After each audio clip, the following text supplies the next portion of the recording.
Chinese महिला tax चोरी के मामले में गिरफ्तार हुई है। इसका नाम एलिस ली है।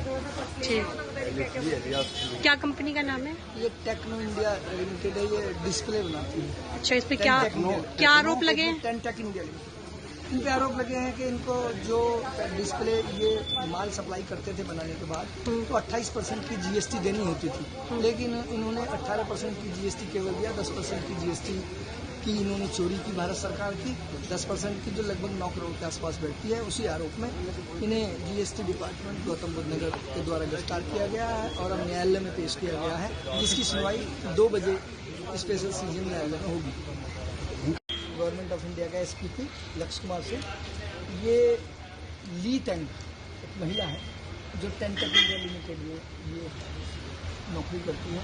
इसके मैनेजिंग डायरेक्टर विनय कुमार वो भी गिरफ्तार हुए हैं, ये भी गिरफ्तार हुए। टेक इंडिया लिमिटेड ये डिस्प्ले टीवी डिस्प्ले बनाने का काम करती है। इन्होंने क्या हुआ कि इस टीवी डिस्प्ले के जीएसटी के सरकार को इन्हें 28% टैक्स देना होता है। इन लोगों ने 18% टैक्स दिया, 10% की इनवाइसिंग कम की। लोअर अंडर इनवाइसिंग करने के बाद इन्होंने 10% का जो टैक्स भारत सरकार से छुड़ाया वो कैश में इन्होंने लेन देन किया। जो सरकार को देना होता है वो इन्होंने कैश में लेकर के कंपनी से और अपने व्यक्तिगत इस्तेमाल में किया। ये जो कंपनी है इसके जो डायरेक्टर वगैरह हैं चाइना में बैठे हुए हैं, वो ये काम फ्रॉड करा रहे थे। हमारे जीएसटी डिपार्टमेंट जो गौतम बुद्ध नगर का है उन्होंने इनको गिरफ्तार किया।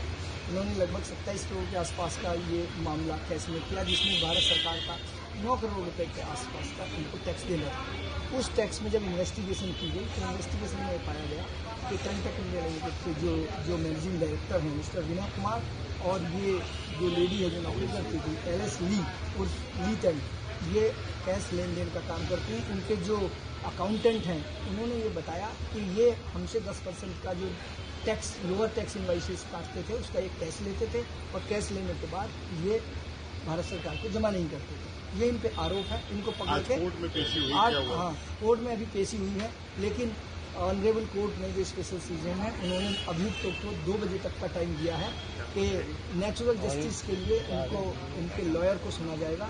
2 बजे इनके लॉयर आएंगे मुलजिमों के। 2 बजे बहस सुनने के बाद ही जुडिशियल कस्टडी पर माननीय न्यायालय कोई फैसला देंगे।